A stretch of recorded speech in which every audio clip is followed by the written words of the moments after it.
Okay, so this song "Put Me Down" goes hand in hand with another song that I have called "Why I Chose to Be with You." So it's basically about, the same narcissistic douchebag in the song "Why I Chose to Be with You," and the same lady actually. So that's what inspired it.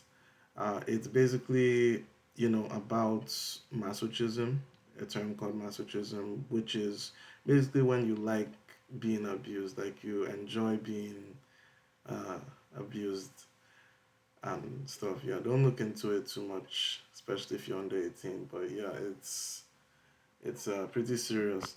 Now, it didn't get that deep, but like just like in terms of being psychologically abused in this case, it was pretty interesting to watch, like from a third person point of view, and yeah, that's what inspired the song.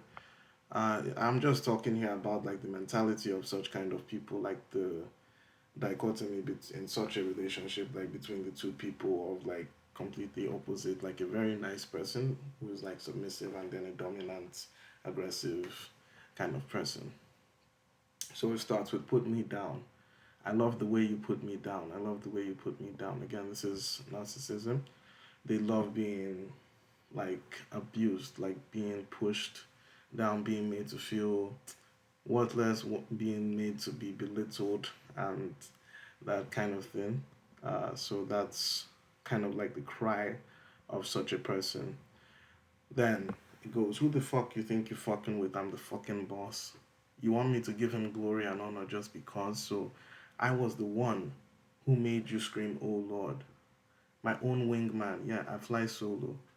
So that is basically this person was feeling like God, feeling like he's God himself, like he's the second coming of Christ just because like he pulled this girl, and all of a sudden now like everybody has to bow down to him and give him glory and honor, and he's like that kind of thing basically. So this is how he will talk to the person, like who you think, when the person would try to speak back to them, when she would try to, oh, you can't talk to me like this anymore. He would like, it would become a screaming match, and then like, who you fuck you think you're talking to, like, settle down, pipe down, kind of thing, like, and somehow she'd still end up coming back to him eventually, even though she would like maybe in the moment she might realize herself, but somehow still going back to this narcissistic douchebag. Should have my own theme song playing, like self exaltation is what he used to do, and since more gains come from more pain, I'll lift you up until you're saying put me down. So convincing her that, well, it's just a part of the process kind of thing. Like it's just natural, no pain, no gain kind of thing. Like this is just how relationships work. Like this is how, if you want me, like, you have to be able to put up with me or put up with my antics. Like, you have to endure the pain that comes with being with me, you know, and I'll lift you up until you're saying put me down. So kind of like this trickster kind of manipulative person and mentality. So my love ain't perfect, so it's reserved for who don't deserve it. And just like you, see the way I love is I don't. I just love someone to hurt with, and you just might do. So this guy is obviously a parasite, looking for somebody to infest, somebody that he can, who can host his toxic behaviors and his parasitic behaviors, like feeding off of you and your energy and everything. This is what it is. So it's not really love. It's not that I love you. It's just that I'm hurting, right? And I need somebody to hurt with, and then we can call it love. And it looks like you'd be down for that kind of thing. Of course, exalting himself again while still feeling inferior. Some say my head's too big. I may need a C-section to be born again. Well, here we go again. It's never gonna end. So it's like he knows that he's getting a big head, but well, here we go again with it. He starts all over again, and he knows that it's never going. He's a lost cause. It's never going to end. Like this is exactly who he is, and this is how he gets a girlfriend. How I get a girlfriend. I look you up on Facebook. You have zero friends. You know you want me, baby girl. It's best to stop pretending.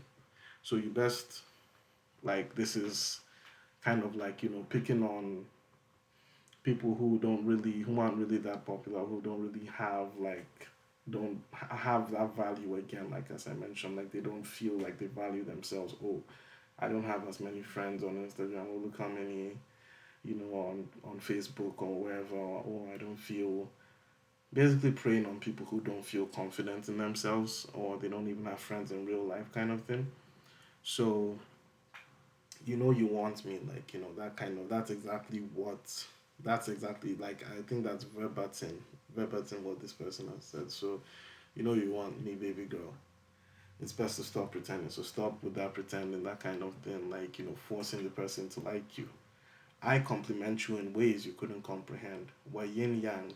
So I compliment you, like not complimenting you like, oh, you're pretty. I fulfill you, like I make you feel like complete. I complete you. You're incomplete without me, is the way that he would make this person feel. I compliment you in ways you couldn't comprehend. We're yin yang. We're like the Big Bang. Your world without me ain't never going to begin. So, like the Big Bang, your world, you think you have a world without me? Like, nah, you can't exist without me in this world. Okay, so that blush is red now. Is she miffed? Is she happy? And then you get to, like, I would see this lady blushing and stuff, like, and shit, like, and it's like, yo, do you like, is this what girls are into now? Like, is this the kind of riz that is necessary in the 2020s?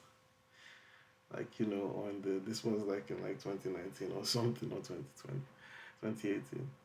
But it was just pretty funny to see, like, somebody actually blushing after being insulted, like, and then you talk to the person nicely, and it's like you're just like a wimp or something, like, like trying to treat somebody with some basic decency. They like to, like, this person likes to be, like I said, masochism. Is she let down? It makes you confused. Like, is this person let down? Then they end up, like, hugging and kissing and everything, and it's like, what? But this person that was like, just now you're calling him papi, like you're calling him, and he was telling you all sorts of shit in your ear. Like, is this really getting into your head? Like, do you not value yourself enough, or do you not have enough options, or what is it? Like, you cannot just say to hell with this person. You know what I mean? I will give the benefit of the doubt. Like, it was boarding school, right? So it's less freedom as like day school, right? Where you in boarding school, you're trapped with people. Like, you're trapped. It's basically like being in prison, right? So what you get, you get, like, and you don't get upset. But like, what the heck? How? Even Isaac Newton couldn't tell you how it went down. So this is like, to me, I just found it baffling at the time. Like, it was just crazy. I couldn't understand how such a relationship could even exist. And yeah, that was like the premise of the song. Put Me Down. I should also mention the beat was made by my good friend VC Vibes. Yeah, so yeah, he made the beat, sent it to me, and you can hear basically the chorus is encoded in the beat, in the instrumental, which I thought was pretty cool. It made it easier to write and stuff, like, to already know what to say, because it's already speaking to you. One of the most interesting beats that I've worked with. Uh, yeah. So yeah, that's Put Me Down.